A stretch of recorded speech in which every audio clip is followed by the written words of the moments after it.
Hi,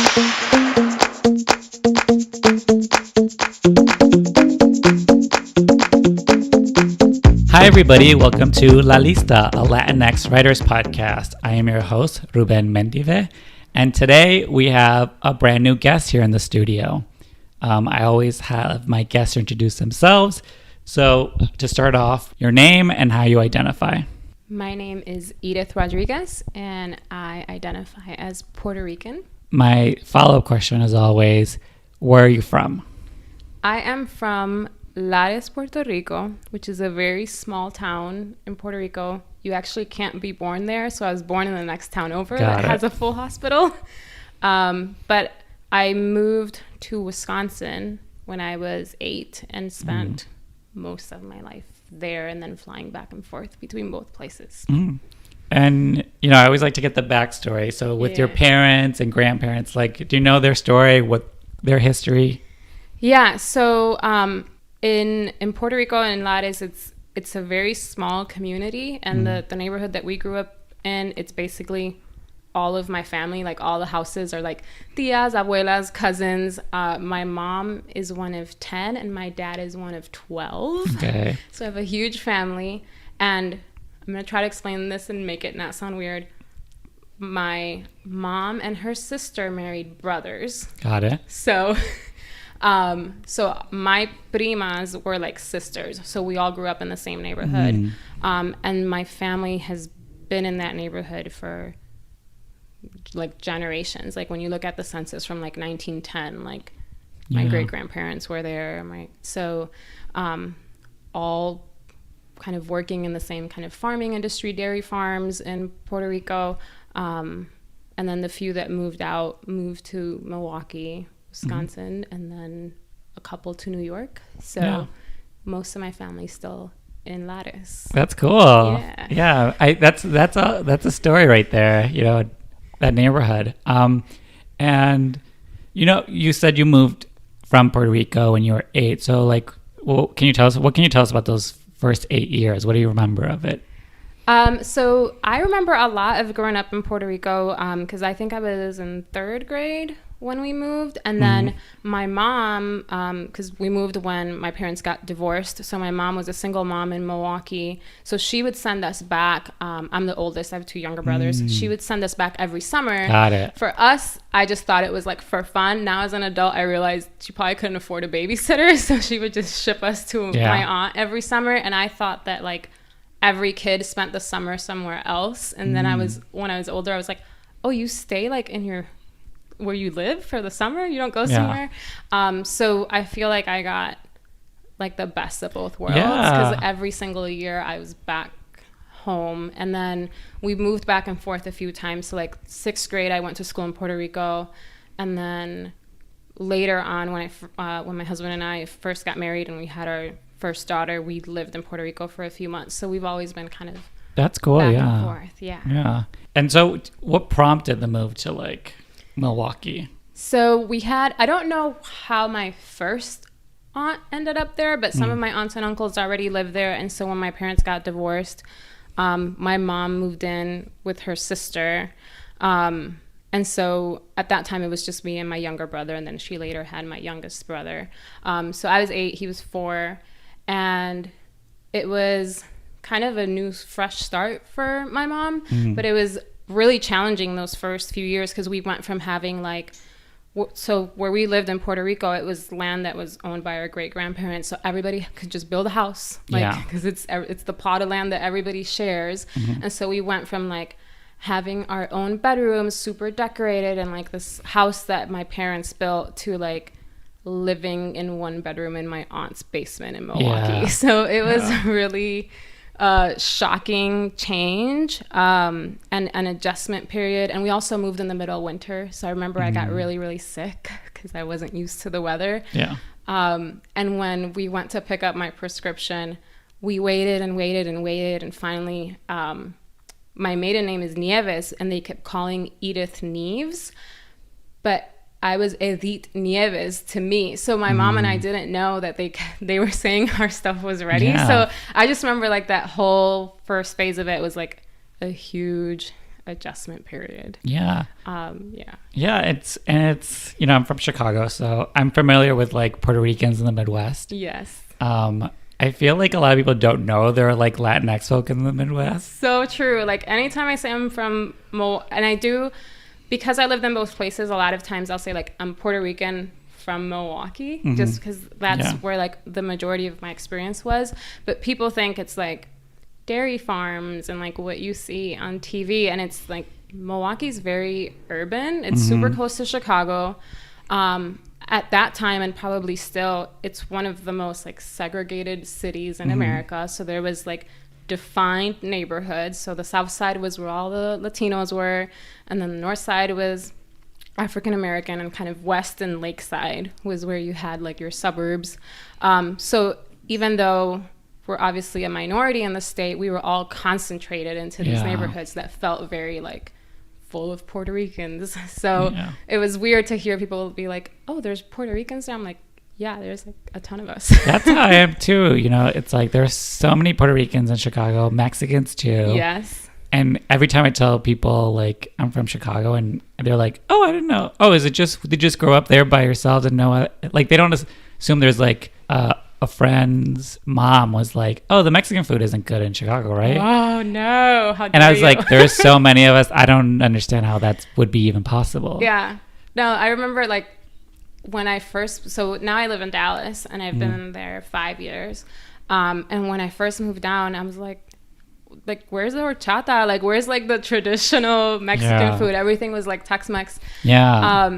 And people like, well, you're from Wisconsin. Like, how do you even know? I'm like, there's tons of restaurants. Yeah, and that's what I've noticed too when I moved to LA, just the different style of like Mexican food even here.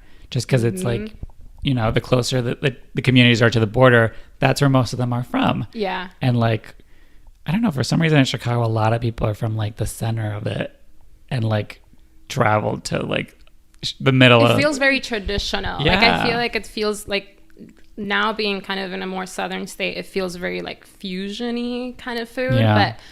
But at least in Milwaukee, like the restaurants felt like it was somebody that like moved there and opened their restaurant and cooks the way they cooked back home. Yeah. No, I definitely see that. Because I've had Mexican food here in LA that I'm like, this is a version of something we have at home, but it's not it. So what was it like growing up in Milwaukee? Like, what was the childhood like, the school situation?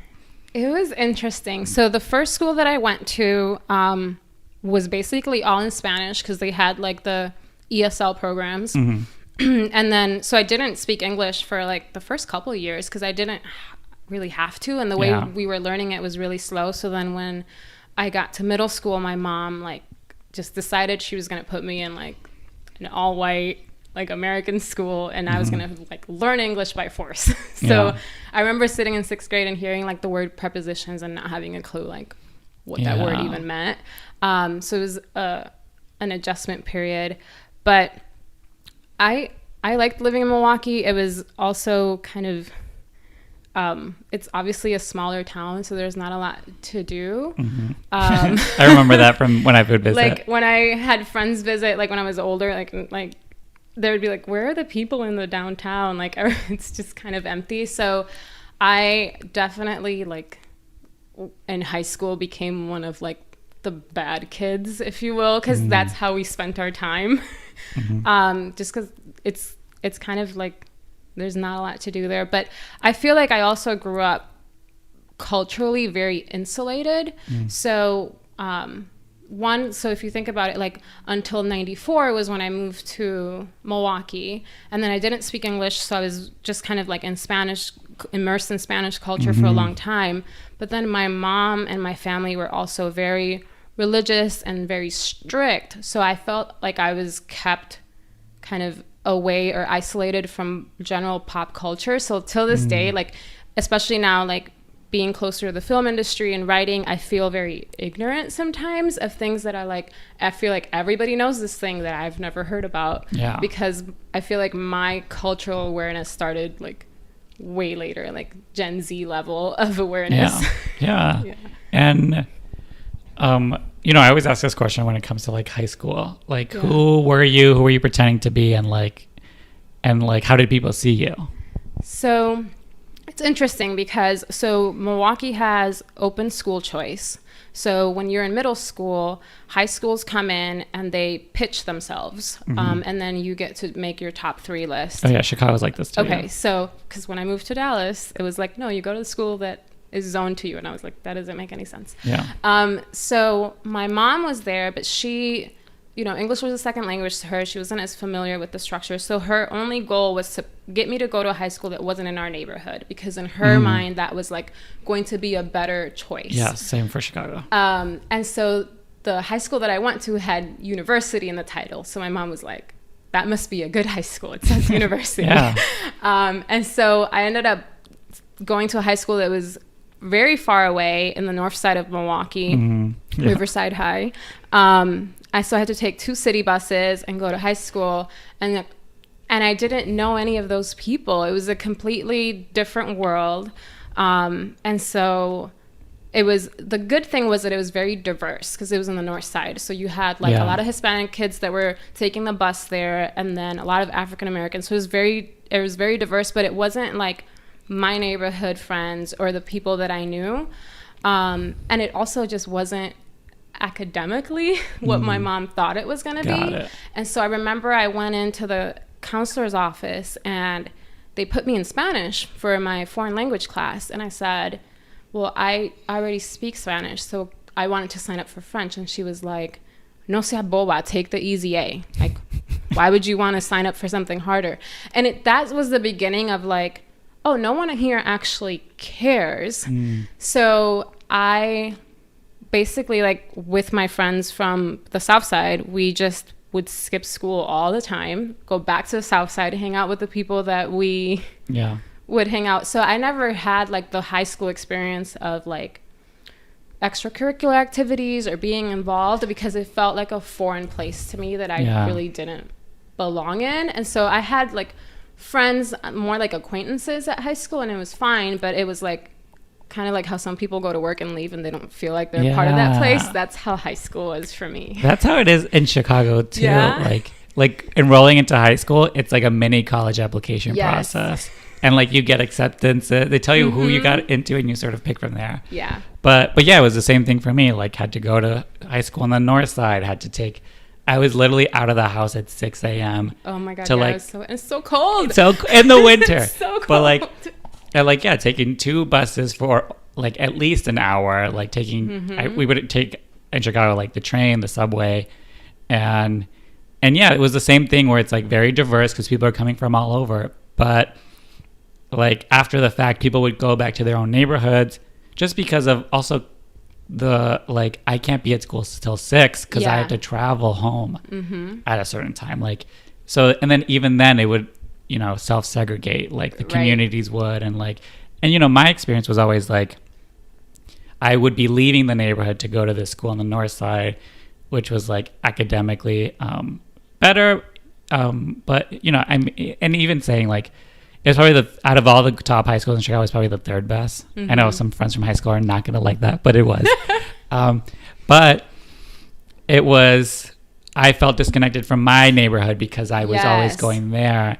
And then over there, it's like, well, I'm really just here for a little bit. Then I got to go back, but never really got to build the relationships. And it's like so it's like a double like in-between kid, because I was the in-between kid between Puerto Rico and Milwaukee. And then I was the in-between kid between the South Side and the North Side. So I was always like navigating different groups, it felt like. And sometimes you would like meet people that you would be friends with, everything, but you wouldn't even live close to each other. Like, so you would only really hang out at school. Like you wouldn't hang out like at their place because it just like didn't make a ton of sense. Yeah. And my mom was not the type of parent that was like into extracurriculars or anything like that. So I neither my brothers or I were ever involved in like anything beyond like the basics of school and then you're done. Like we're not going to football games. We're not doing any of that stuff. And partly because she was just unfamiliar with that experience. So my mom grew up in Lares. She's one of 10. She was the first in her family, and she's the second youngest to go to high school because my grandpa forbid it, especially for the girls. So she had to go against him to go to high school. And so for her, it is purely an academic thing, and it's not like for fun. But also she worked third shift. She was a single mom, so she was sleeping while my life was going on, right? And then she was gone. So unfortunately, that left me a lot of room to be not good. It's like a different like city kid life, because it's like I feel like kids who live in the city grow up a little faster, just because like you sort of have to set your own schedule, like your own commute times, like, and like your parents are working, so you get out of school at like 2, 3, and then you're not gonna see them till 6. So you can, and I was kind of a goody two shoes, so I was just like did whatever I was supposed to do. But again, like I never really like went out of my way to like go over to other people's houses for them, just because I thought maybe my parents wouldn't be into that. But I'm sure if I asked them, they would have said yes. But like I set my own restrictions up. But you were good. See, I wasn't. So what I did is I mathed the system. So there was a rule of how many absences you could have and still get a passing grade. So I would max out I would skip all the maximum days that I could, and then I would come and ace my tests and average out a C, because they would knock down your grade based on your attendance. And it was basically like, well, if no one here really cares, then I'm going to do the bare minimum necessary. Which is awful looking back, because it took me back from like different opportunities. But it's like, that was my mindset, and there was really no one there to like sit me down and tell me like, this is terrible. Not the right way to do it. At least my parents were like, that is your responsibility. Like they're not going to be like keeping tabs on that. And she was not, like she wasn't like that type of parent that's like opening the mail and keeping tabs. Like my mom taught me how to sign permission slips for her when I was in middle school, because she was like, well, I don't have time for this. Here's how you sign my name. And what did your mom do for a living? So my mom worked in like a mail room, sorting mail at night. And then she unfortunately became disabled. She has rheumatoid arthritis very early in her 30s, which was, I feel like most Latinx kids that are, especially if you're the oldest, you grow up really fast because you're the translator. So I remember having to give her diagnosis when they were telling her like, this is what you have. And I remember her asking the doctor, like through me, like what medicine do I need to take, and having to explain like, no, there's no medicine, like you're gonna have this forever. And so it's kind of like you just grow up really fast, because and there's all those memes about it too, like, we're translating like tax papers and all these things that we don't know how to do, but we speak the language, so it kind of falls on us. And so she was a single mom with 3 kids, so she obviously, did the best that she could, but it left a lot of room and freedom that if I would have used it correctly could have gotten me pretty far. But I was pretty bad. But I was sneaky bad. So like till this day, I don't think my mom has an idea of how bad I was. I think my sister did the exact same thing. I was, because at home, obviously, she was very strict and religious in terms of values. So there's like no disrespectful things going on or anything like that. Like what you see as like the Americanized kind of rebellious teen, like that wasn't me. But behind the scenes, I was getting away with stuff just by not talking about what I was getting away with. That takes me back. Truly, that reminds me so much of high school, where it's just, because you just had like too much time, but you also have like the city, and you're also like traveling around it, and you're like a little mini adult, but like... and I started working really young. So my first job, I was 14. I was the assistant bookkeeper at the high school after school. And I remember I would be filing papers, watching the cheerleaders practice. Like, it's so nerdy. Such like a little like scene for a teen show, right? Like the nerdy girl filing papers. But, and then I went to work at like Burlington Coat Factory. And I remember I probably shouldn't say this. They don't care about labor laws. Like they kept us there super late. So I just wanted to work, and I didn't really care about school. And part of it was, and now like being in my 30s and more mature, I'm better about it. But I'm a very stubborn person and like an all or nothing person. And so when it was like, well, if this is not going to be what I expected, then I'm just not going to care at all. Like I'm not going to put forth effort for something that doesn't seem to matter. It's because it's also like the school. It's crazy how you can get just lost in the system. And if no one's really like telling you what's up, what's available, you sort of just like can like you're just coasting through. Yeah, you're just coasting through. And then at the end, at the end of high school, like, did you have a plan? Did you know what you were going to do? So I was really into art in high school. And I'd always been into writing, but I didn't know that it was something that you could do like for fun creatively. I would just look forward to writing assignments. So if I got assigned something that was like an essay, I would do that homework. Like I was super into it. Or if we had like a book report or an analysis and things like that. But really the only like kind of fun writing that I would do was just like terrible angsty poetry that everyone does in high school, I feel like. But so I was really into art. I loved my art class and I wanted to go to the art school in Milwaukee. And I remember I looked it up and I saw the tuition and I was like, well, that's not possible. I didn't even understand that you could get loans. It was just like, I don't have this much money, so I can't go to college. And I was like, and I'm not going to go to one. I was, again, very stubborn. I'm not going to go to college for something I don't want to do. So I just went straight into the workforce.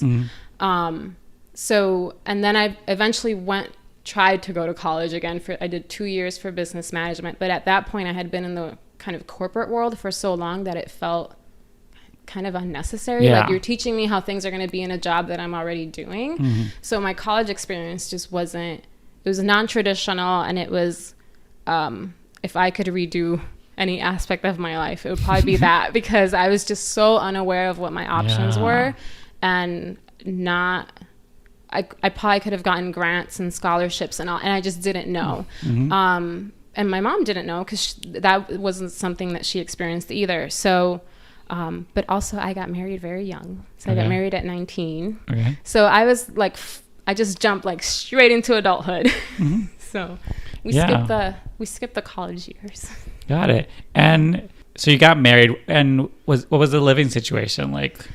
Yeah. So my husband and I met at a church actually, and he was a drummer, not a very good drummer, but he was a good singer. And I was like, oh, I like that boy's voice. And so we dated for a couple of years, and then we got married and we just like moved into an apartment. He went to a high school that had a technical program. So he's a mechanical engineer. So he went straight into that job, straight out of high school. And then I've worked in corporate training like my whole professional career, probably because non-traditional learning kind of appealed to me from having a failed academic experience. So I was really into like how to prepare people for the workforce in a non-traditional way. So that's always appealed to me, and that's what I've done with my career. So we got married at 19. Well, 4 days before my 20th birthday, so 1920. Moved into an apartment and then lived in apartments for a long time in Milwaukee, and we have 2 daughters. And so for a long time, I kind of feel like the weirdest millennial because I've had like the most non-millennial experience because it's like I work a corporate job, got married at 19, have 2 kids, own a house, have car payments. I feel like the most like traditional statistic when they're like 2.5 kids, married, house. But in a way I kind of joke that like I'm living my life backwards. Like I did all the stuff that people do in their 30s and my 20s. And now that kind of my kids are older, they're 8 and 12. It's when I can kind of sit back and say like, well, what do I really want to do? And that's kind of how I came back into writing. Got it. Kind of after getting like all of the stuff that people leave for later in life, I feel like I've done in reverse. Yeah. And so like what, you mentioned you live in Dallas now. So like how much longer were you in Milwaukee and what like prompted the move to Dallas? So there was a blip there where we moved back to Puerto Rico in 2007. And we went from like city life to like literally living on a dairy farm. And I remember a grasshopper jumped on me in the middle of the night and I was like, I can't take it anymore. Like, and why did you move to Puerto Rico? So my mom moved to Puerto Rico. Got it. So this is a very long story, but basically there was just like a very toxic relationship with my stepdad. And I feel like my mom kind of stayed in it for our sake. And then when I got married, it was like suddenly that relationship could be over. And then she moved back to Puerto Rico. And at that point it was like, well, we're married and we have a kid and we could live in Puerto Rico. Like, it was totally irrational, like, thinking. Like, I don't know. It was just like, well, now my family's here, so we'll go there. That did not work out, mainly because of just, like, jobs. Like, I had worked, like, every year of my life since I was 14, and suddenly, like, I couldn't.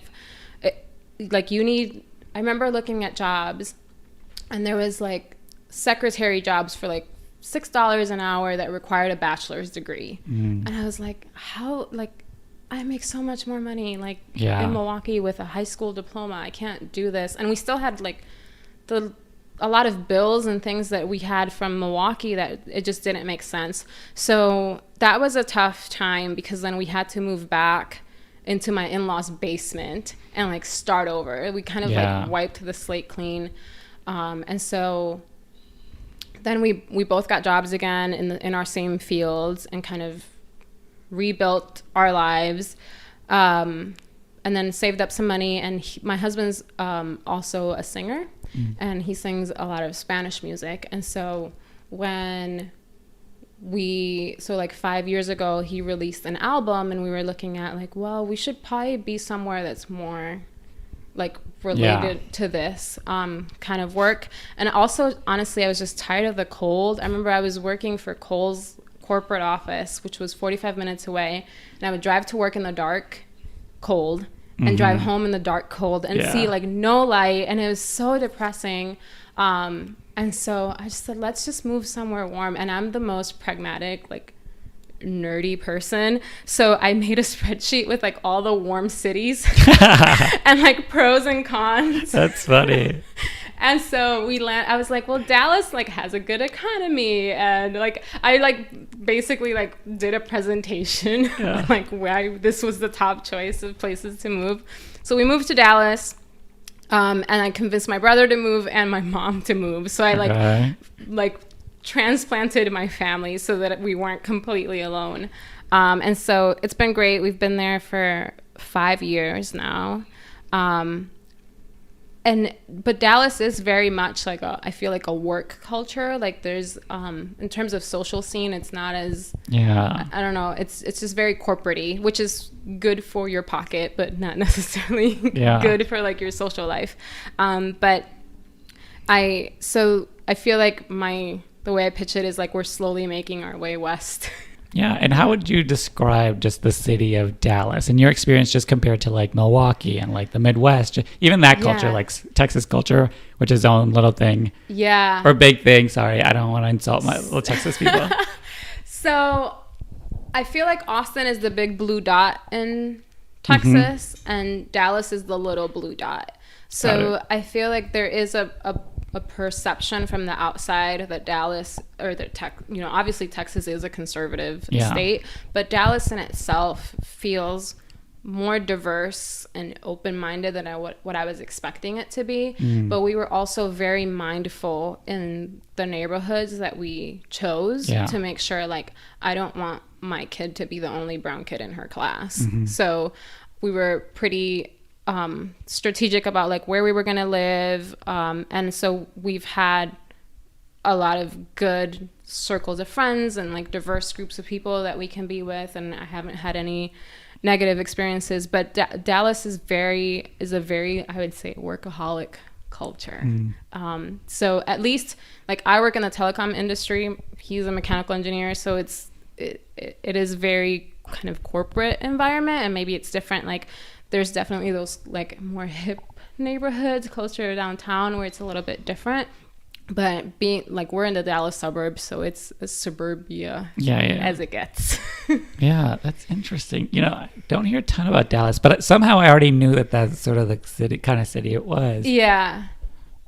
So when I go down to Austin for, like, the Austin Film Festival, people are always asking, like, oh, is Dallas, like, as cool as Austin? And I'm like, Austin's, like, the cool auntie, and Dallas is, like, the strict mom. Yeah. And like, I always ask people, like, where, like, did the writing come in? Like, is it something you've always been good at? Is it something that, like, And you sort of mentioned that you're now just starting to like really pursue the things you want to do and like and all the creativity. So guide us through that like arc. All right. So one funny thing is there's these very specific composition notebooks that they only sell in Puerto Rico that have like the map on the front.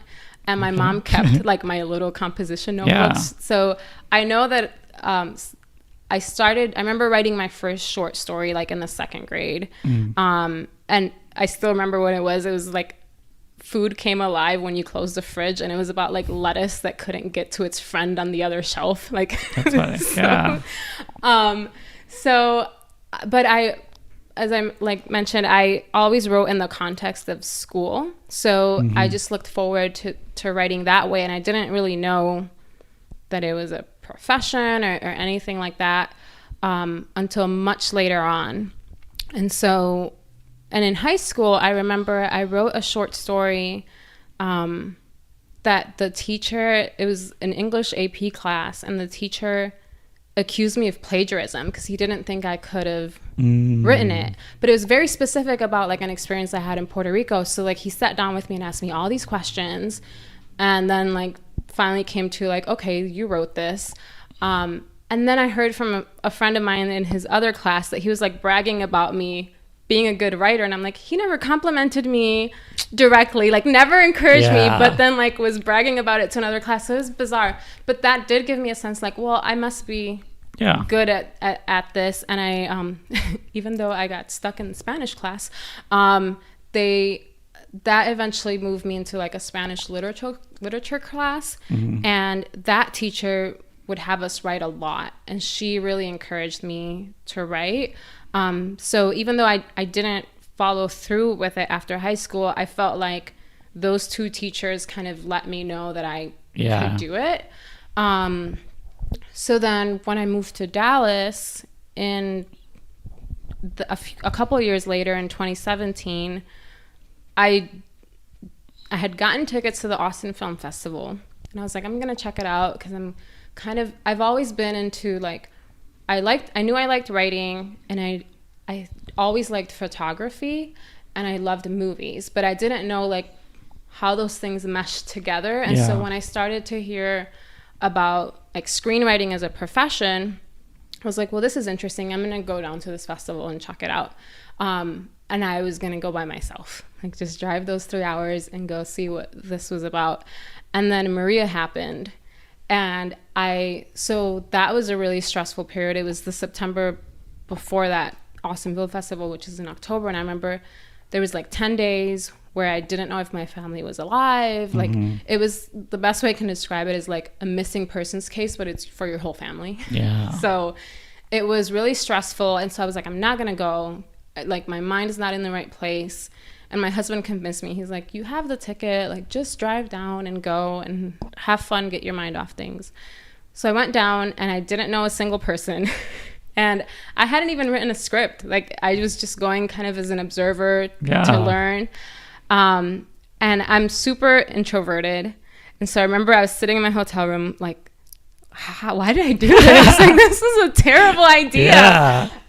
So I challenged myself, and I said, okay, just go downstairs and talk to one person, and then you can come back to your room. Like, just like, then you can say you tried. So I walked down to the Driscoll bar, and I'm probably looking super stupid, like walking around. So this girl's like, hey, this seat's open. And so I sit down next to this gorgeous redhead, and I end up talking to her like for an hour. And turns out she was a director working on her thesis film, her short film, which she was going to film in Guatemala. And she emailed me a week later and said, will you co-write it with me? And so it was super crazy. Like, and then that film premiered at Austin this year. So it went like full circle. But what I talked to her about wasn't even film. What I talked to her about was what was going on in Puerto Rico, because I just had like all this stuff in my head, and I had outlined like a sci-fi dystopian script a couple months before, kind of prepping to go to this conference and getting in that mindset. And it was set in Puerto Rico, and then I felt like, well, the hurricane happened, so this feels weird to do now. And she kind of just was like, no, finish it. Like, it'll be a good process for you to write this out. Yeah. So that was the first feature I wrote, which the following year I submitted it and it placed in the competition. But I felt like I went into something that was super like plot heavy and not just challenge, like too ambitious of a project for my first script. So then from there, I was like, well, I want to write more like character stuff. Mm-hmm. So I kind of set that aside and really started focusing more on like more indie kind of character kind of things. But that was it. It was just kind of driving down and having a bizarre like universe coincidence moment that started it all. Yeah. And how did you even like learn how to write a script? You know, it's like, how do you go from like from not knowing anything to going to a festival where you're like, I this is interesting to me, to then like writing a feature? Well, first thing is I went to all the panels and like took notes.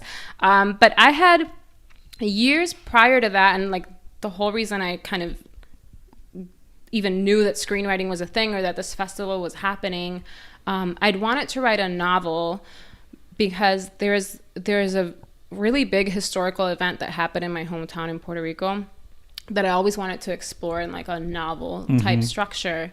And I remember I started it and it was just like, it didn't feel right in that structure. And I didn't know like, well, what if it was a movie or if it was a TV show? Like, how does that even work? And so I started just like looking up stuff online and then came across the Script Notes podcast and kind of that whole world. Mm-hmm.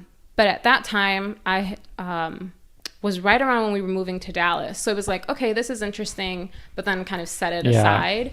And so I came back to it, and I'm the type of person that like when I want to know something, it's kind of like when you hear a new song and you just play it over and over and over until you're sick of it. Mm-hmm. So if I want to understand something, I'm like consuming everything about it. So it was like podcasts, YouTube videos, books, like everything that I could get my hands on about screenwriting, I was learning about. And then I committed to like, okay, I'm going to write this feature by the time the next festival rolls around. So that was kind of my approach. And then the good thing about it is I went from knowing not a single soul involved in screenwriting to having met a bunch of people that could suddenly like give me notes and give me feedback. But it was kind of like, I don't know if you've seen that meme of like Honey Boo Boo when she looks down at her stomach and it's like, do I have abs yet? Yeah. It's kind of like, am I good yet? And it's like, no, you're terrible. So it's just like the learning process of going through that, and then just reading a ton of scripts. And finding like movies that I liked and finding the scripts for those movies, and then seeing like, oh, that's how they did that on the page. And I always like, I'm fascinated like when an actor does something or a scene works a certain way, I'm like, was that the actor or was that in the script? And so I always like to go back and see like, oh, that, you know, that one little moment was written for them, or it wasn't. It was something that just happened on set. So I like to kind of break things apart and then figure out how to put something together. Yeah, it is cool how that happens. Because I've seen stuff like that on like Twitter where they like have the page and then they have the scene. And I'm just like, oh wow, they actually wrote that. Yes. And it just opens up your mind to the possibility of what you can write, how you can describe something. Yeah, because sometimes you think like I used to think like, oh, the script is just describing like where they are and what they're saying, and everything else like these people are coming up with. And then when you see in the script like, oh, like, you know, this person's gonna do this little like look that's gonna give it away, and that was scripted. That like that's really interesting to me, or just the language that if I recently watched If Beale Street Could Talk, and then I read that script, and it, like I couldn't wait to get to that kitchen scene to see like what was in there that you know that made the tone and the atmosphere feel this way. So like I feel like that's one of the best ways to learn is like just go read the scripts for the movies you love. Yeah. And like tell me about the process of like meeting somebody at a panel and then having like a short film the next year. Like what was that like? It was crazy. So it was her thesis film, and so I was her co-writer. So like the concept was already there. You know, they already had like a lookbook and they knew what they were going for, but it was really working with Vanessa to write the script. And then honestly, like we co-wrote a couple of drafts, and then it was like, okay, this is good. And then I didn't hear from her for a long time. And then like 6 months went by and she's like, oh, we're in Guatemala and we're shooting it. And then it was like, oh, and it's going to the film festival. So it was totally random or like crazy. And then, so it just felt like, I was like, I don't know if this is how things usually work. It was my first experience, right? But then in the meantime, I was kind of finding my own voice in writing other scripts. So I feel like that was kind of a really good jumping off point to let me know what was possible, but also almost a false expectation, because things don't usually run that smoothly. Like you don't meet somebody at a bar and then the next year they make your film and you're like, oh, cool. So it was it was a cool process. And you know, I always ask people like, what are like the themes in your writing? What is like the through line that you always see, like, and the type of writer you are, you know? So I feel like I tend to like to write stories where characters are right at that moment where like a bunch of paths are laid out before them and they're making the choice that's going to impact like the rest of their life. So I like coming of age dramas. I like indie dramas. I like those. And I think partly because just of the only way that like my life went like in such weird directions. I like to explore like, what are all the possible ways and what makes somebody choose to do the things that lead them down this path. So so like the last feature that I wrote is very inspired by my own experiences. So it's two Puerto Rican best friends growing up in Milwaukee. It's like a coming of age movie, and it's pretty dark, but it's kind of exploring that like very dark drama of like, what are the choices that we make that lead us in these different paths and why. So I would say that's probably a common kind of crossroads theme in my writing. And you know, you mentioned that your family's in Puerto Rico during like Hurricane Maria. So you know, because we see this is something we see on the news, and you see it on Twitter and you get like the highlights of it, but what is it actually like, you know, knowing you have family down there? Like just talk us through it. It's like, I'll talk you through it. And it's like, I literally feel a little bit shaky just thinking about it, because it was so intense. So there's obviously hurricanes all the time. So usually it goes like, you get on the phone with your family, you're like, hey, you guys bought food, you sealed the windows. Okay, talk to you tomorrow. So it was kind of like that. And then tomorrow came and it was silence. And then you're seeing all the videos of all the destruction and you can't get a hold of anybody. And so it was like just this desperate search for days and days and days to find out if your family's alive. And so I remember I was like, a lot of people in Puerto Rico use like an app that's like a walkie-talkie kind of app that people can connect on. So I was on there listening to like people say like, I drove past this town and this building's destroyed, and just trying to hear anything about your hometown. And then you see like, it's almost like, what do they call it? Disaster porn, right? Like I don't need to see any more videos of things being destroyed. Like we just need to know about our families. And so we were trying everything.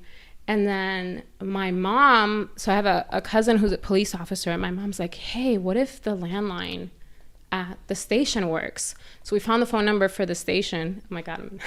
So this is like 6 days in, because we've tried like everyone's cell phone numbers, like Facebook, everything. We can't get a hold of anybody. And they answered the phone.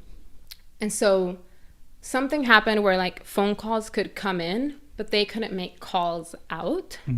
So they answered the phone, and they got a hold of my cousin, and luckily he was like, I've driven around, I've checked on everybody, because he's a cop, so he did the rounds, and he's like, everybody's fine.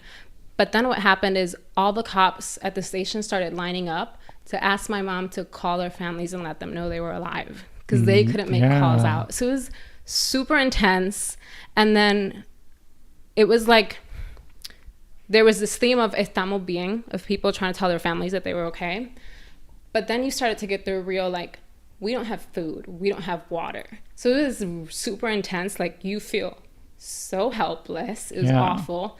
So at that time, my boss's husband worked for American Airlines, and they were letting employees send cargo to Puerto Rico for free on their planes. So we like ran out and bought and made all these care packages of food and water, and like it was like a 24-hour deadline. It was crazy, and got it on this cargo plane. And then my cousin, who's the cop, then we called the station, and so we made like care packages for a bunch of families and got like the maximum size boxes that we could make and shipped it. And then he had to go like in the police car like to pick it up, because the city was so dangerous at that point, because everybody's, you know, there's no gas and there's all this stuff happening. And so we had like the safety of knowing like, okay, we sent enough for this many days. Like, now if things aren't better, like what's gonna happen? So we ended up flying like all my little cousins back to Dallas for like 3 months, because they just couldn't, like, they couldn't shower, they didn't have anything. So it was really crazy. And like at the same time as you're dealing with, like, my cousin's father-in-law had a relative that died because they didn't have oxygen. And so as you're dealing with like very like first-hand accounts of these awful things, like we don't have water, we don't have food, people are dying, you have people on social media and on the news going like, oh, it's not that bad. And it's like, how can you tell me it's not that bad when I'm hearing from the people that are physically there, especially for my family that was like in the center of the island.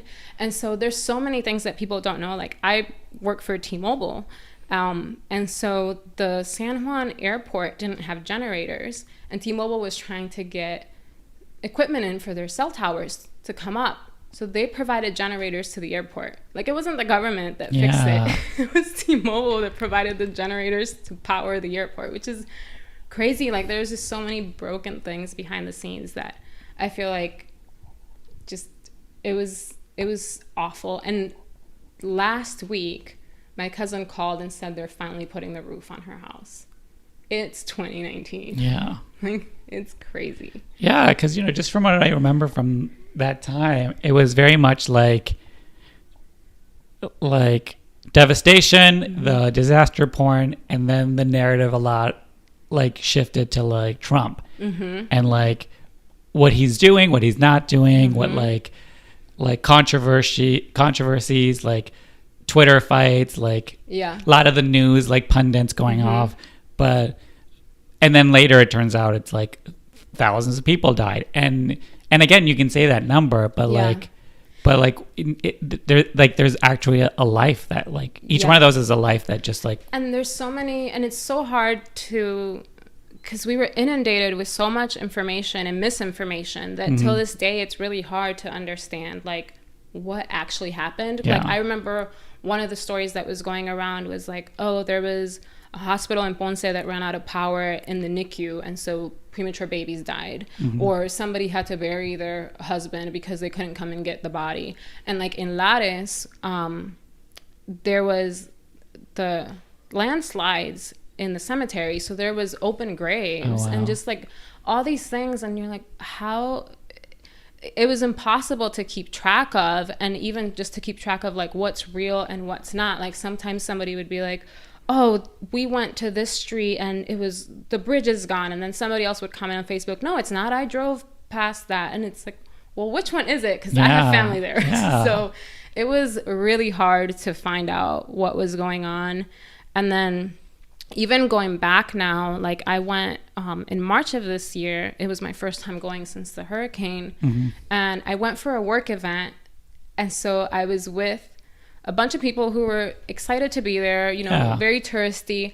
But as they were admiring, like, we were in El Yunque and they were like, oh, it's so beautiful, it looks, you know, so lush. I'm thinking, it doesn't look like it used to. Like, the vegetation is completely different. Or I can see, you know, when I was driving back home, I can see the ocean from spots that I couldn't see it before because all the trees are gone. So you know, it's still obviously a beautiful island, but if you know what it was before, you are very, like, there's a constant presence and reminder that it's no longer the same place. Wow. So it's really impactful. Yeah. Yeah, because, you know, I think that is like sort of the narrative now, where it's like, well, it's been taken care of, right? Or it's been like, it's not on the news, so I guess it's not a problem anymore. So it's like back to how it was. But it's not the same. Yeah. Yeah. And then I think what caused a lot of controversy too was like, there was like some documentaries that were put out that just focused on how people stateside experienced it. And people on the island were like, how can you drive that narrative? Like, when we were here, like, we were cutting trees down and we were clearing the roads and we were rebuilding our houses, but nobody did a story on us. Yeah. And so I feel like it also created a fracture within the Puerto Rican community, because you had the Yo No Me Quito movement, which is, we're going to stay on the island no matter what. Then you had massive migrations with people leaving, like, I need to take care of my family, or I don't have a home anymore. So it's not only that the island itself looks physically different, like, it's changed the communities too. Yeah. So there's just, it's life before Maria and life after Maria. Yeah. Wow. Which is crazy. Yeah. Like, I didn't even know, like, that it was like the drastic change and permanent change. Just because, you know, you hear of hurricanes and then they come, they pass, and then you just assume that everything goes back to normal. But yeah, and usually it kind of does. Yeah. This was really different. But I think for me too, it's like a lot of people, especially like when you talk to other writers, they're like, oh, that would make a great movie, or oh, that sounds really interesting. And I'm like, I wasn't there. I would never feel like I have the authority to write about this experience. Like, if another writer that was there wants to write about it, like 100%. Like, obviously there's been stuff about other disasters, but I don't think, like, unless you were there, I don't think you can capitalize on what that even was. Yeah, like, because it was such an event that happened that it's like, and you know how, like, there's like the Americanized, like, very news feed description of how things were, and then there's like your tia calling you, being like, ese viento sonaba como un demonio, and you know, it's like you get like the very personal experience. And so that's the thing too with like just the world that we're living in. I feel like that taught me like how different reality can be from the way we're consuming it in the narrative that's being fed to us. That stuff was just a lot. Sounds intense. It was intense. God. And so, you know, to sort of pivot, it's gonna sound like a very dumb question now, well, what are you working on now? So I recently finished the script, Southside Girls, which I hope to direct one day. But I've also realized, so I look up to a lot of indie filmmakers, and I quickly realized, just in the type of stories that I'm writing, and just the reality of the fact that I'm not in Los Angeles, that I didn't want to be writing stuff just for the sake of having a writing sample to seek representation, but to write things that maybe I can make myself. Then whatever comes of it, but at least I'm getting these stories out there. So after I finished writing that feature, and it placed in a few places, I was like, I really want to write something that I can film. So I wrote a short script, 3 actresses, 1 location, and we shot it in my kitchen. Oh, that's your kitchen? Yeah, it's my kitchen. I was like, they did a great job. Like, I feel like this is like a family member's kitchen. We definitely hit up some thrift stores to like do some production design. But I felt like I just want to write something small that I can see, that I can make. Because I also feel like, because I learn in a non-traditional way, I felt like I'm never going to learn what I need to know that will help me write on the page until I go through the process of making something. So I went to a workshop with the Dallas film crew, so shout out to them. And one of the guys leading the workshop I talked to afterwards, and I was like, well, I wrote this tiny little thing. Would you be interested in producing it? that was at the end of August, and we shot it in October. So like, shout out to Alex, because he produced it and like helped me get all the crew together. And I will say, like, you feel really small when you haven't done anything before. So even like when we were looking for actresses, I'm like, how am I gonna find somebody that wants to do this? Like, I've never done anything. So I called up all the talent agencies in Dallas and said, like, hi, do your actors do short films? And they all said yes. And I was expecting to like be hung up on. And so I sent them the script, and so we got experienced actresses, which was great. Yeah, the actors were amazing. Yeah, and so it was kind of a dream project that came together. So it's a short film about 3 generations of Latina women at the table on Pride weekend, and kind of the conflict that ensues. And it's heavily inspired by things that I'm not a member of the LGBTQ plus community, but we used to, my husband and I worked with a lot of youth, inner city youth, when we were in our 20s. And obviously in the Latino community, there's a lot of religious and kind of traditional values that, I used to get the suicide calls from those teenagers that are like, I'm so afraid to talk to my parents. I'm just, and going through that. And then I had an experience last year where someone, like, I met an acquaintance that was just saying like awful things, and I wasn't in a setting where I could like confront this person. So I went back and I'm like, I'm just going to write. I'm going to get my thoughts out. And so that was kind of part of the inspiration for it. And so now I have another short that I'm going to be filming this spring with the same crew. And I'm working on another feature. So, just trying to be, I think it's a mix of doing work that I can make now where I am, and then continuing to write for like, writing features for the aspirational piece of it. But at the same time, it's like, the feature that I mentioned that I wrote was like in the second round at Sundance Labs, and then it didn't get it. And I feel like if you just have that one thing and you're constantly waiting to get news, whether it's on a fellowship or a contest, and then you get a rejection, it's devastating.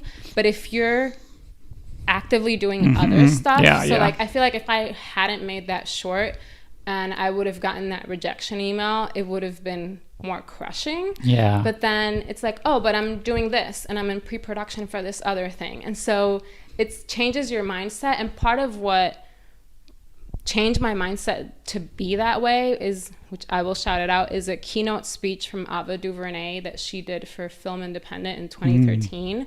And she talks about taking off the code of desperation and how up and coming writers are constantly giving off this energy like, help me, help me, help me. And I need. And she's like, you can be doing stuff and going, here's what I'm doing, and you can get on board or not get on board. And so that really changed my perspective. And I didn't see it in 2013. I saw it, I think, last year. But I was like, like, what can I be doing that's my own thing? And so I think, especially being Latinx, it's like you kind of have to forge your own path. And then if people want to come along for the ride, then they can. Like, Steve Canals was on one of the panels at Austin this year, and he said he got like 150 rejections for Pose before he heard a yes. So it's like, it's part of it. And I was just on Twitter today, even though I hate it, and this writer who I'm going to interview on the podcast, Jerry Maravilla, was talking about about the very similar thing. He's like, I'll get rejections, and it's like you get to the point that there's been so many that they don't faze you anymore.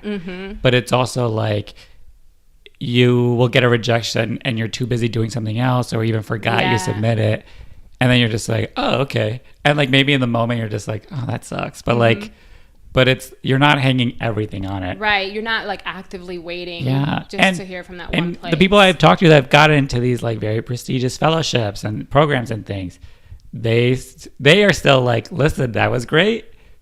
It doesn't mean I got my golden ticket and I'm in it. Like, so even if you do get into those fellowships, it's not like, and now they work in Hollywood and they're a millionaire. They're like, all set. So it's like, it's like the hustle never ends. Like, and I think there's something in the air now where everyone has just like, wised up to the idea that it's like you are creating your own path. There's not a blueprint for you to follow, and you sort of just have to do it yourself because no one else is. There's no example for you to really follow, and no one's really making space for you, so you have to do it. And it's like, I think one of the concepts that taught me was like an aha moment for me is that a lot of writers view being a writer as like a destination, or writing is like a place to get to, and it's like, no, writing is the act of writing and the process of it. And I'm forgetting the name, but there was a panelist at AFF that said, once you make it, the day-to-day grind is as miserable as any other job. Like it's still a job, and you're still gonna have to work at it. It's not like you're gonna reach a point and be like, I'm just gonna coast through life now. So you have to love the process, not just some end result that you're looking for. And you know, because I talk to working writers who are like on television shows and they're writing and stuff, like it's still a gig. Like it comes to an end, and then you have to get the next one. So like the hustle is constantly there. Those people are doing their own stuff when that's not happening, but like I talk to like writers who have worked on multiple TV shows, and they're like, I've hit a ceiling, like I've been unemployed for a bunch of months, like I don't know how I'm gonna make it work for the next, like it's not like, again, like it doesn't just fix all your problems. Like you're forever going to be trying to work, be a writer. And if you're smart, you're getting very comfortable with the process of writing, because at the end, like that's something you can do. Like you can make it yourself. You can decide it. So I think it's excellent that you're like, because I feel like a lot of people that aren't in LA are wishing they were in LA and then sort of just like stuck in that place. And if I was in LA, I wouldn't have been able to make that short. I mean, that's just a reality, because in Dallas, no one's thinking about permits and like all the official ways to do things. It's just like, we're gonna get together this weekend and we're gonna make it. And so I think if you look at the advantages of where you are and what you can do there, it doesn't mean you have to give up the long-term goals, but if I just been sitting there wishing I was in LA, like waiting for some fellowship, waiting for somebody to reply to me, and like buy your plane ticket, find you an apartment, and then have you write at a show. So you just have to, be proactive where you are, so that when that moment comes, you have something to show for what you've been doing with your time.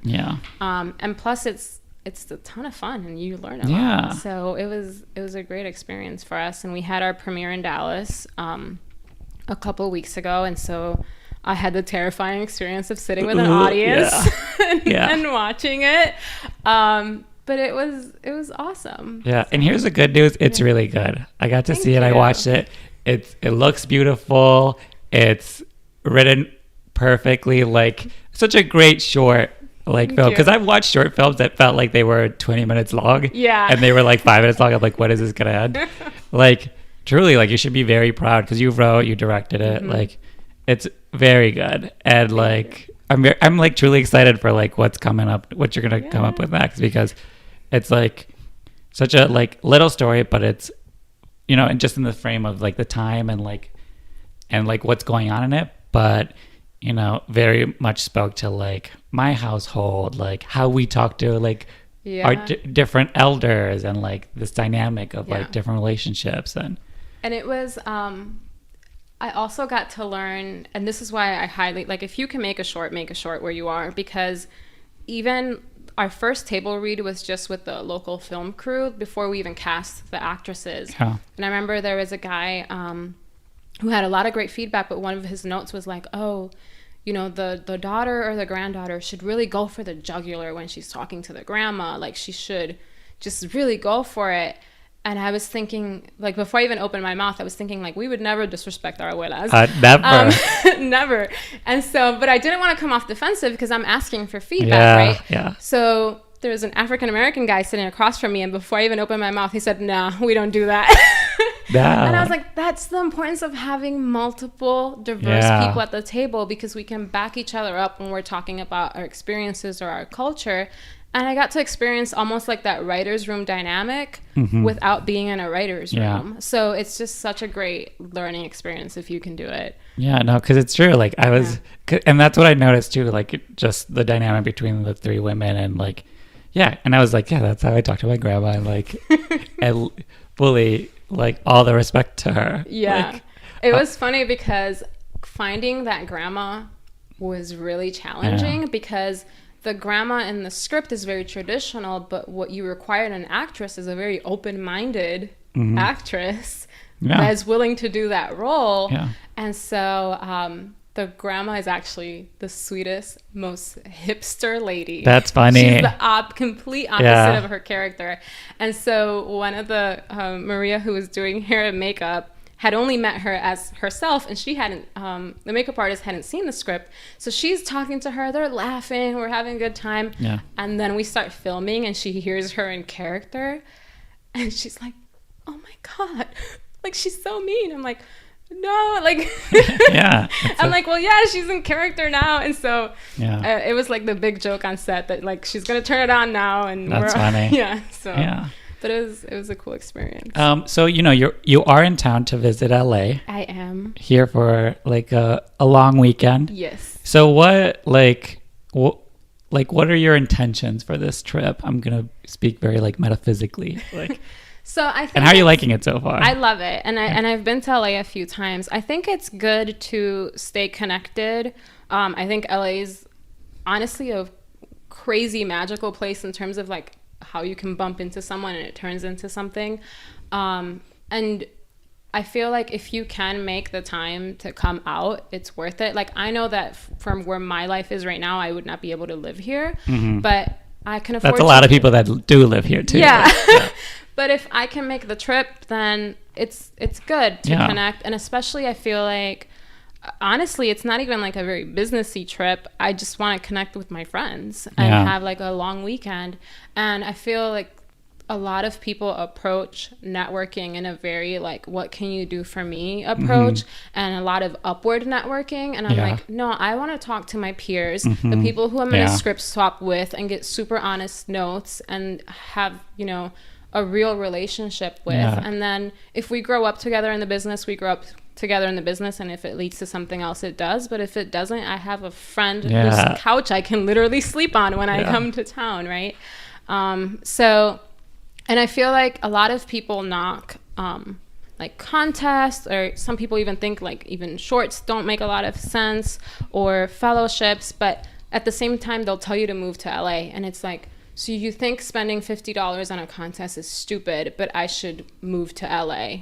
Like that's cost prohibitive. Yeah. So I feel like there is no one approach. Like let people do what works for them. And if I wouldn't put all my eggs in a contest bucket, that doesn't make sense. But to shut out other ways into the industry and say that being here is the only way to do it is not helpful. And even though it is a reality for some things, like I know I can't write TV because I would have to be here. So I'm not going to write a pilot and then expect to sell it on a LA trip. Like that's unrealistic, right? So it's like, okay, we'll do what works for you where you are, be realistic, and it's more than one thing. It doesn't have to be one way to do it. Absolutely. Because I mean, it helps to be in LA, but also people will live in LA 10 years and not be doing anything, having nothing happen. Yeah. So it's like, like I would much rather be in Dallas, making sure it's like doing what I love to do and like being good at it and having it be noticed and like successful than like being here and just struggling to survive and like having no time to do it, Yeah. And I mean, and I have 2 kids. Like it would be crazy. Like, hey kids, we're moving into an apartment in LA. Yeah. And we can't bring the dogs. Like, it would be crazy. So I don't know. Yeah. My big joke is that in 10 years, because you know how they say like it takes 10 years to make it in the industry, and I'm like, well, in 10 years my kids will be off to college, so I can move into a studio and people do it, live it in reverse. Yeah. And I saw that you're very active on Twitter. I am. So sort of just talk about your experience on Twitter. Like, what's it been like? What are the good? We won't focus on the bad because we all know the bad. So Twitter, if you curate who you're following and who you interact with, can be a wonderful writing community. I've met a ton of writers through Twitter. and really connected on like a personal level. And then when you, especially if you know you're going to have an opportunity to meet those people in person, like suddenly when you get to Austin or when I'm on a trip in LA, a lot of those faces in the crowd that might have been strangers are people I've interacted with all year. So I think it's super helpful. You know, if you don't have the money to pay for notes or you don't know anybody in the industry, like you can easily join a hashtag or a group and interact with people that are writing in the same genre and can do script swaps with you and things like that. And you can interact with professional writers who are doing Q&As. And so I really like it. I'm also a huge multitasker. So if I'm like in any place where I'm waiting, like I need to be doing something else. So Twitter is perfect for like those 5 minutes that you have in between things. And I think it's great to stay connected that way because I don't feel like such a like, especially being out of town, I don't feel like I'm so disconnected from people because I'm constantly seeing them online. Yeah. And I mean, that is how it is here too. Like I interact way more with people online that peers or people I admire than I get to see them every 2-3 months, but we're constantly in contact. And then when you come to LA, you can like party with them and like, and actually like, and suck at dancing. Yeah. and like, and you know, and again, like not network or like, it's like, oh, these are friendships and like, and that's a great way to think about it because it's like, because it's just like, oh, are you networking with this person or like making a connection? I'm just like, no, I just think they're cool and I want to be their friend. Yeah, and I think that's the genuine part of it. And the flip side is it's super obvious when someone is reaching out for just the purpose of getting something from someone. Like there's people that I interact with that are in the industry that I would never ask them for a read or for a reference or for somebody's info, but we interact about memes or like silly things. And there's no ulterior motive. It's just, and it's super obvious. Like sometimes you'll follow someone and within seconds you get a DM like, will you read my script? And it's like, well, first of all, I can do nothing with your script. But second, like this is the first message you want to send somebody. Like don't do that.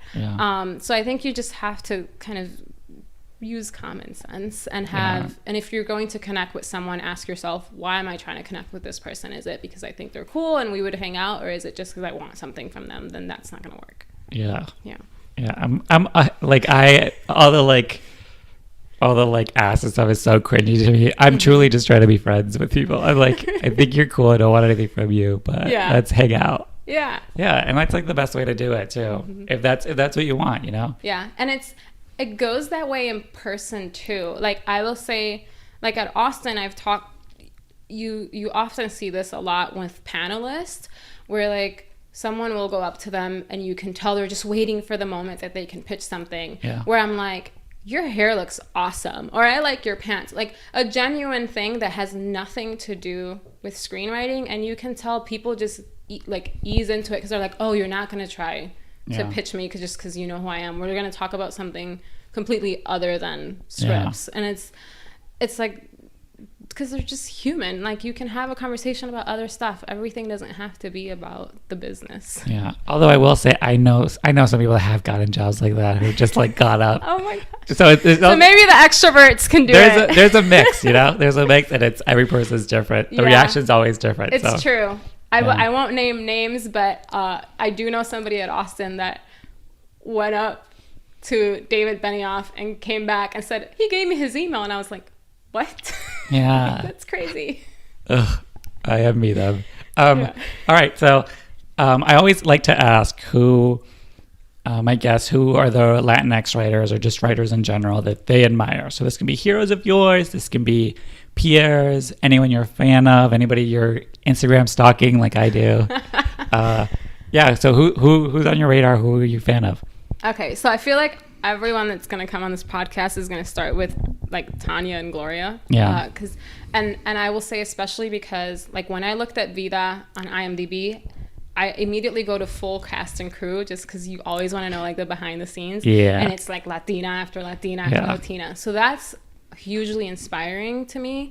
And I definitely look up to people that are opening doors for other Latinx writers, especially because there's not a lot of us as gatekeepers or in those positions. Yeah. And then I also hugely admire people that are doing it on their own. Like, so there's a writer, Maria Meaja on Twitter. She's Bolivian. Who she has her film Bring Me an Avocado that's doing the festival run. And so I see that, and as somebody that wants to direct a feature, like, that's inspiring to me. Like, okay, you're doing that on your own. And there's a Puerto Rican director, Ari Manuel, who's done like Under My Nails, Antes de que cante el gallo, a lot of like Puerto Rican cinema, who, like, you know, under 500K feature films that he's doing outside of the studio system. So that's like, okay, so you're finding your own way, especially because Puerto Rico tends to skew super heavy towards comedy and skits in terms of content. And he's one of the first directors that I've seen doing like indie type films shot in Puerto Rico. And so that was like, oh, like, I've never seen that before. That's really cool. And then just writers like Roberto Nacimiento, who's also on Twitter, was a writer that when I wrote Pride, I was like, I need some members of the community to read the script and tell me if I'm out of my mind, right? Or what am I getting wrong? So Roberto and Daniel Garcia, they gave me feedback, and they were really open about like giving me notes and telling me, you know, you're doing this right, or maybe you should tweak this, or so I think, you know, peers that are open to giving back, people that are finding their own way, and those that are at the top opening doors, like, those three things are super inspiring to me. Love that. All right. And, you know, I always ask people like where they can follow you on. So all of my social media is Edith D. Rod. The D is for Damaris. Okay. Super Spanish. I'm mostly active on Twitter. Sometimes I post to Instagram. I almost never ever post to Facebook. So if you find me there, it's going to be super boring. So Edith D. Rod. Great. And the last question I ask all of my guests is to help me title their episode. So the prompt is a blank Latinx writer. So in that blank, you can you can add more than one word. You can move them around, just whatever feels right to you in the sense of who you are as writer, your life, your writing, just anything that is an identifier for you. Okay, so speaking of identifier, I'm going to choose the two things that kind of make up my identity. So I'm going to say a Midwest Boricua. All right. Love that. Yeah. I feel like a lot of people are going to identify with that. I love that. You just remind me so much of like the people I went to high school. We were like neighbors. Yeah. Like little Midwest neighbors. I'm so desperate for Chicago and like Midwestern folks. Anytime someone says it's from Chicago, I'm like, where? And they're always like, Schaumburg. I'm like, get out of here. Oh, I used to train in Itasca, Illinois. Oh, God. Yeah. So no, Chicago or nada. And I'll accept Milwaukee.